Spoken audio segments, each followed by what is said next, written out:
Welcome back. स्वागत है आपका नॉलेज हैंगआउट में। मैं हूँ ऋषभ शुक्ला। और कैसे हैं आप सब लोग?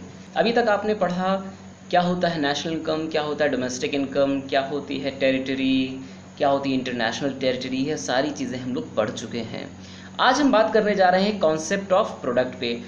इसको पढ़ने के बाद अब आप तैयार हो चुके होंगे नेशनल इनकम के कॉन्सेप्ट को समझने के, या ये कह सकता हूँ कि नेशनल इनकम के जो डिफरेंट कॉन्सेप्ट्स हैं उनको समझने में आप कैपेबल हो जाएंगे इस चीज़ को पढ़ने के बाद। तो चलिए स्टार्ट करते हैं बिना किसी देरी के। कॉन्सेप्ट ऑफ प्रोडक्ट को बेसिकली दो तरीक़ों से देखा जाता है, एक मार्केट प्राइस पे, दूसरा फैक्टर प्राइस पे। या देखिए यहाँ पर लिखा है eight market price and eight factor price. तो दो तरीके से देखा जाता है।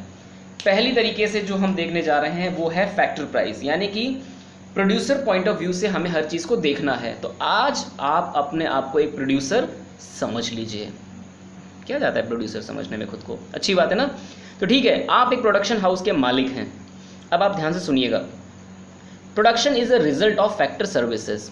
ऑब्वियस सी बात है, बहुत सारे फैक्टर्स मिलके जब सर्विस रेंडर करते हैं तब for using these services producer has to pay certain amount in form of wages, rent, salary, interest etc. Production क्या है? फैक्टर सर्विसेज का रिजल्ट है। और फॉर यूजिंग दीज सर्विसेज, और इन सर्विसेज को यूज़ करने के लिए जो प्रोड्यूसर है यानी कि जो आप हैं, आपको क्या करना पड़ता है? सर्टेन अमाउंट पे ऑफ करना पड़ता है इन the form of wages, rent, salary, interest etcetera. Clear? Which is cost for him, जो कि आपके लिए क्या बन जाती है? कॉस्ट, क्योंकि ये सारी चीज़ें आप पे कर रहे होते हैं। ठीक। In short, production of goods incurs cost to the producer. वो क्या करता है? आपके लिए कॉस्ट बन जाती है। That's why the output is called product at factor cost. Clear? बहुत ध्यान से समझिएगा। मालिक ने यानी कि प्रोडक्शन हाउस ने, ठीक है ना, कुछ गुड्स एंड सर्विसेज का, यानी कि यहाँ पर एक लेबर यूज़ किया, ठीक है ना, एक मशीन यूज़ की। यहाँ पर मशीन इस तरह से बना दे रहा हूँ मैं, जिस तरह से भी आप समझना हो। तो ये दो फैक्टर ऑफ प्रोडक्शन का यूज़ किया मान लीजिए। इन दोनों का यूज़ करने के बाद उसने कोई एक प्रोडक्ट बनाया, ठीक है ना, मान लीजिए प्रोडक्ट है। तो इस प्रोडक्ट को बनाने में इसको और इसको कुछ कॉस्ट देनी पड़ी होगी। क्लियर है ना? तो जो ये गुड्स बन के तैयार हुआ, जो प्रोडक्ट बन के तैयार हुआ है, ये इन्हीं की कॉस्ट पे मेज़र किया जाता है। यानी कि इस प्रोडक्ट को बनाने में टोटल कॉस्ट कितनी लगी, उसी को हम क्या बोलते हैं? Product at factor cost. ठीक है ना? इसमें भी कुछ भी चीज़ जुड़ी नहीं हुई है। ये एकदम ऑन कॉस्ट वाली बात है कि अगर इसको 100 रुपये दिया और इसको 50 रुपये लगे तो ये प्रोडक्ट कितने का बन के तैयार हुआ? 150 रुपये का। अभी हमने इसमें और कुछ बात नहीं करनी है। तो क्लियर है ये कॉन्सेप्ट?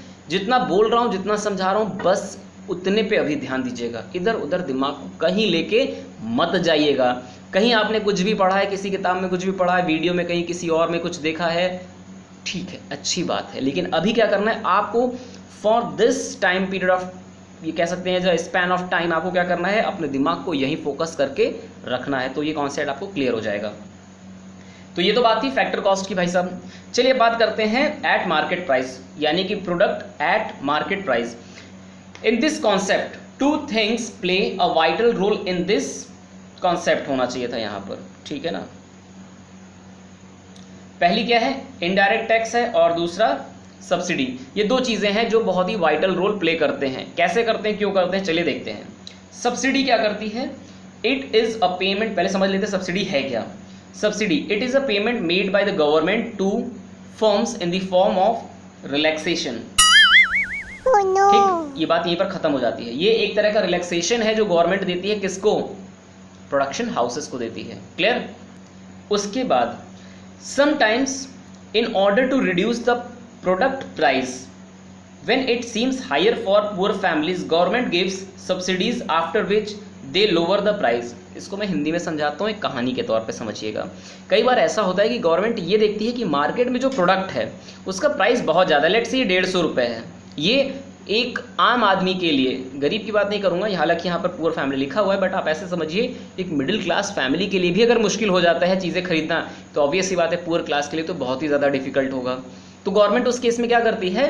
अब क्योंकि ये 150 रुपये में बनके तैयार हुआ है तो भैया प्रोड्यूसर इससे नीचे तो बेचेगा नहीं, बल्कि इसमें क्या करेगा, प्रॉफिट अपना और ऐड करके बेचने की कोशिश करेगा, वो यही करेगा ना। तो मान लीजिए अगर उसने 20 रुपये प्रॉफिट जोड़ लिया तो ये कितने का बन गया, 170 रुपये का बन गया।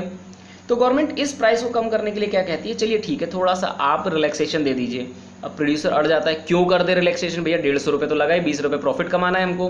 तो गवर्नमेंट कहती है ठीक है ऐसा करते हैं कि हम आपको 50 रुपये की सब्सिडी दे देते हैं। तब प्रोडक्ट कितने का हो जाएगा आपका, 100 रुपये का, और 20% आप अपना मुनाफा जोड़ लीजिएगा, 120 में प्रोडक्ट बेच दीजिएगा। तो गवर्नमेंट ने क्या किया, सब्सिडी देके जो प्रोडक्ट का मार्केट प्राइस था उसको क्या कर दिया, कम कर दिया। क्लियर हुई ना बात। तो देखिए यहाँ पर क्या लिखा हुआ है, it is deducted from factor cost to get market price. Let से सब्सिडी दी गवर्नमेंट ने 50 रुपये की, प्रोडक्ट था 150 का, तो उसमें से 50 रुपये लेस कर दीजिए, अब कितने का हो गया प्रोडक्ट, 100 रुपये का। तो ये 100 रुपये किस कौन सा प्राइस है, क्या ये फैक्टर कॉस्ट है, नहीं, अब ये क्या है, मार्केट प्राइस। अब मार्केट में कितने का बिक रहा है, 100 रुपये का बिक रहा है। क्लियर हुई चीज़ें। चलिए आगे बढ़ते हैं इनडायरेक्ट टैक्सेस पे। इनडायरेक्ट टैक्सेस के बारे में तो आप सब लोग बहुत अच्छी तरीके से जानते हैं, ठीक। इनडायरेक्ट टैक्स क्या होता है, वो टैक्स जो लगे किसी और पे और पे कोई और करे। Example GST, it is imposed on seller but finally it is paid by the consumer. Clear है। So it is a kind of addition in the price of product. तो ये क्या होता है, एक तरह का एडिशन है। लेट से अब ये 100 रुपये बन के तैयार हो गया था, इस पे हमको 20 रुपये यानी कि 20% कह लीजिए या 20 रुपये टैक्स देने पड़ गए। अब ये कितना हो गया, 120 रुपये। क्या चीज़, मार्केट प्राइस अब कितनी हो गई, एमपी लिख सकता हूँ ना मार्केट प्राइस को। अब मार्केट प्राइस कितनी हो गई, 120 रुपये। तो ट्रीटमेंट क्या किया आपने, ऐड किया। So it is added in factor cost to get the market price. पहला वाला क्या हो रहा था, डिडक्ट, और दूसरा वाला क्या हो रहा था, ऐड हो रहा था। फॉर्मूला बन गया अब इसके बेसिस पर, क्या बन गया, when subsidy is deducted from indirect tax it gives net indirect tax. आप जानते हैं किसी भी चीज़ को नेट बनाने के लिए यानी कि उसको शुद्ध रूप में लाने के लिए क्या करना होता है, आपको कुछ ना कुछ उसमें से घटाना होता है, यही करना होता है ना। तो अब आप इनडायरेक्ट टैक्स को, अब आप क्या करना चाहते हैं, इनडायरेक्ट टैक्स को कैसा बनाना चाहते हैं, नेट इनडायरेक्ट टैक्स। तो ऑब्वियस सी बात है आपको इसमें से कुछ घटाना पड़ेगा। क्या घटाना पड़ेगा आपको, सब्सिडी घटाना पड़ेगा। क्लियर है। Sorry, indirect tax minus subsidy, ये वाली बात आपको समझ में आ गई होगी। अब आपको ध्यान से देखना है इस फ्रेज को। मार्केट प्राइस निकालने के लिए आपने क्या किया था, फैक्टर कॉस्ट में, देखिए फैक्टर कॉस्ट में आपने एक बार क्या किया, डिडक्ट किया किसको, सब्सिडी को, और एक बार फैक्टर कॉस्ट में क्या किया आपने, ऐड किया मार्केट प्राइस को निकालने के लिए। फैक्टर कॉस्ट में क्या किया, ऐड किया आपने इनडायरेक्ट टैक्स को मार्केट प्राइस निकालने के लिए। तो फैक्टर कॉस्ट में आपको ऐड करना है इनडायरेक्ट टैक्स और लेस करना है सब्सिडी, तो क्या मिल जाएगा आपको, मार्केट प्राइस मिल जाएगा। क्लियर, ये तो एक बात हो गई। अभी मैंने ऊपर समझाया था ना कि किसी चीज़ को नेट निकालने के लिए आपको क्या करना पड़ता है, कुछ चीज़ माइनस करना पड़ता है। तो इनडायरेक्ट टैक्स से जब आप सब्सिडी माइनस कर देते हैं तो आपको नेट इनडायरेक्ट टैक्स मिल जाता है। क्लियर है ना। तो इस पूरे फ्रेज को मैं अगर शॉर्ट फॉर्म में लिखूं तो ये वाला जो नेट इनडायरेक्ट टैक्स आया वो यहाँ मैं लिख सकता हूँ ना। तो फैक्टर कॉस्ट में आपको फाइनली क्या करना है, ऐड करना है नेट इनडायरेक्ट टैक्स, तो क्या मिल जाएगा, मार्केट प्राइस। बहुत आराम से और बहुत ध्यान से समझिएगा कैसे। लेट से ये 100 रुपये का तो था, ये 150 रुपये का था, ठीक। इनडायरेक्ट टैक्स बना था 20 रुपये। क्लियर है। या मैं इसको चेंज अगर करना चाहूँ, सब्सिडी मैंने 50 रुपये दिखा दिया था, हालांकि इतनी होती नहीं है, हमेशा टैक्स के अकॉर्डिंगली वो देखी जाती है। चलिए मैं यहाँ पर कर देता हूँ इनडायरेक्ट टैक्स को मैं 70 रुपये कर देता हूँ। क्लियर है।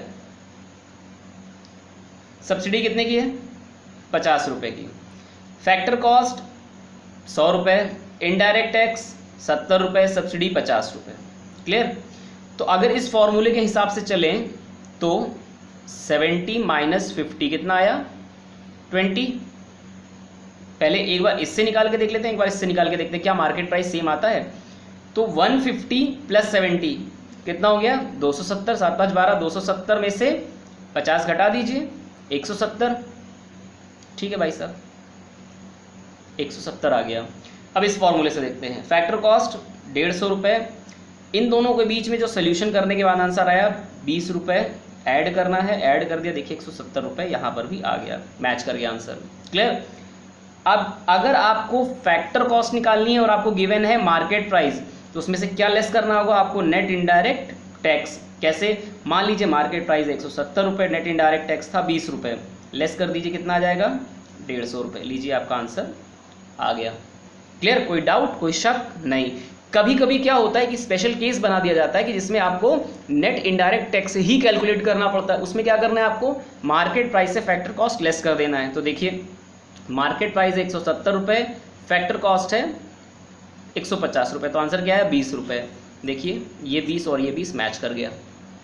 तो इस तरह से आपको वहाँ पर न्यूमेरिकल देखने को मिलेंगे। तो आई होप कि अभी तक आपको ये सारी चीज़ें समझ में आ रही होंगी, और नहीं आ रही हैं तो डरने की कोई बात नहीं, एक बार वीडियो रिवाइंड करके आप ज़रूर देखिएगा। तो जैसा कि मैंने आपसे कहा था कि आज इस वीडियो में हम पढ़ेंगे नेशनल इनकम और प्रोडक्ट के डिफरेंट कॉन्सेप्ट्स को। तो चलिए ये 5 जो आपको ग्रीन कलर से हाईलाइटेड चीज़ें दिख रही हैं इनको समझ लेते हैं। पहला है gross domestic product. Gross means होता है कि इन ऑल टोटल फॉर्म, ठीक है ना, सम्ड। डोमेस्टिक प्रोडक्ट मतलब एक देश की सीमा के अंदर बने हुए सारे goods and services, final goods and services. So it is the market value of, ये किस प्राइस पर है? मार्केट प्राइस पे है। It is the market value of all the final goods and services produced with in the domestic territory during a year. एक साल के अंदर डोमेस्टिक टेरिटरी के अंदर बनाए गए सभी फाइनल गुड्स एंड सर्विसेज की मार्केट वैल्यू जो है वो क्या कहलाती है? GDP। That's why it is called GDP at MP, इसीलिए इसको GDP एट MP कहा जाता है, यानी कि gross domestic product at market price. अगला है ग्रॉस नेशनल प्रोडक्ट। अभी तक हम डोमेस्टिक की बात करते हैं, अब किसकी बात कर रहे हैं? नेशनल की बात कर रहे हैं, यानी बड़े लेवल पे। अब हम उन रेसिडेंट्स की भी बात कर रहे हैं जो हमारे देश की सीमा के बाहर हैं। It is the money value of all the final goods and services produced in the domestic territory of a country during a year, plus और क्या चीज़ जोड़ दिया गया? Net factor income from abroad. जो बाहर हमारे देश के लोग कमा रहे हैं ना भैया, उनकी भी तनख्वाह हमने इसमें जोड़ ली। तो अब पता चली हमें हमारे देश में टोटल इनकम कितनी हुई। या ये कहूँ कि देश के अंदर कुछ लोगों ने तो प्रोडक्ट बनाया, कुछ लोगों ने विदेश में भी जाके हमारा झंडा गाड़ा है, ठीक है ना। तो क्या हुआ? उनके प्रोडक्शन को भी तो हम जोड़ेंगे ना, इसीलिए क्या कहलाता है? Gross national product at market price, क्योंकि ये क्या है? मनी वैल्यू का हिसाब किताब है। क्लियर? तो देखते रहिएगा, समझते रहिएगा। आगे net domestic product at market price. अभी ग्रॉस की बात चल रही थी ना, अभी नेट की बात चल रही है। तो नेट में क्या कर दिया जाता है? कुछ चीज़ें घटा दी जाती हैं। Net domestic product at market price is the net market value. कैसी वैल्यू है? Net market value of all the final goods and services produced in the domestic territory of a country during a year. अभी आप सिर्फ concept समझते रहिए, जब इसकी calculation पे आऊँगा ना तो आपको चैम्पियन बना दूंगा, ये मेरा वादा है। आप टेंशन बिल्कुल मत लीजिएगा, बस मेरे साथ साथ चलते रहिएगा स्टेप बाय स्टेप। तो इसको हम किस नाम से जानते हैं? NDP एट MP, यानी कि net domestic product at market price. ये ध्यान रखिएगा, N जब पहले लगेगा तो नेट कहलाएगा, अगर बीच में लग गया तो नेशनल कहलाएगा। ये नहीं कि नेशनल डोमेस्टिक प्रोडक्ट बोलने लगे आप, नहीं, ऐसा मत बोलिएगा। क्लियर? ये नेट डोमेस्टिक प्रोडक्ट है मार्केट प्राइस पे। अगला है net national product at market price. It is the net national product at market price is the net market value. अभी देखिए यहाँ पर डोमेस्टिक की बात कर रहे थे ना, net value of final goods and services produced with in the territory of a country. यहाँ हम नेशनल की बात कर रहे हैं, ठीक है। तो क्या बात कर रहे हैं? नेट वैल्यू किसकी? Final goods and services produced by the normal resident of a country during a year. यहाँ कहीं टेरिटरी की बात नहीं कही है, यहाँ बात कही जा रही है कि भैया वो बस देश का निवासी होना चाहिए, फिर वो चाहे इंडिया में प्रोडक्शन करे या विदेश में जाके झंडा गाड़ के आए, हमें उससे मतलब नहीं है। तो वो क्या कहलाएगा? नेशनल प्रोडक्ट कहलाएगा। क्लियर? बहुत ध्यान से सोचते और समझते हुए चलिएगा। अगला net national product act factor cost, और इसी को हम क्या कहते हैं? National income. जब आपका इसमें मार्केट प्राइस की जगह फैक्टर कॉस्ट गिवन हो जाए तो क्या बन जाएगी? वो नेशनल इनकम बन जाएगी। नेशनल इनकम को क्या कहा जाता है? Net national product at factor cost is the sum total of net value added at factor cost by all the normal resident producer firm of a country during a year. इसके पहले मैंने आपको एक अभी वो एग्जांपल समझाया था ना कि ये प्रोड्यूसर है, ठीक है ना, उसने कुछ फैक्टर्स का यूज़ करके कोई प्रोडक्ट बनाया। तो मान लीजिए ये डोमेस्टिक में था, ये नेट वैल्यू है ना फैक्टर कॉस्ट की, ये कैसा था? फैक्टर कॉस्ट पे था ये प्रोडक्ट। अगर ऐसे ही जो विदेश में रह रहे लोग हैं उन सब की जो प्रोडक्ट हैं उनकी भी मैं फैक्टर कॉस्ट जोड़ दूं तो एक तो डोमेस्टिक प्लस ये फॉरेन वाला कॉन्सेप्ट जुड़ जाएगा, NFIA वाला हो जाएगा, और ये भी फैक्टर कॉस्ट, ये भी फैक्टर कॉस्ट, तो क्या बन जाती है? Net national product act factor cost. National की बात हो रही ना, यानी कि जो विदेश में हमारे लोगों ने बनाया वो भी जुड़ गया, जो देश में बनाया गया वो भी जुड़ गया, और फैक्टर कॉस्ट पे जोड़ा गया है। क्लियर? तो इन सब का टोटल क्या कहलाता है? NNP/FC कहलाता है। और जो अगला वीडियो आने वाला है वो धमाकेदार है। तो जिन लोगों ने अभी तक चैनल को सब्सक्राइब नहीं किया, जैसा कि मैं देख पा रहा हूँ कि विजिटर ज़्यादा है, देखने वाले व्यूवर्स ज़्यादा हैं जो कि सब्सक्राइब नहीं किए हुए हैं, तो आप सब्सक्राइब कर लीजिए, आने वाले नए वीडियो के नोटिफिकेशन आपको मिल जाएंगे। वीडियो अगर समझ में आ रहा है तो लाइक करिए, शेयर करिए और कमेंट करके ये ज़रूर बताइए कि कैसा रहा वीडियो, सही, खराब, अच्छा, बुरा, जो भी है सब एक्सेप्टेबल है। We are most welcome for your comments.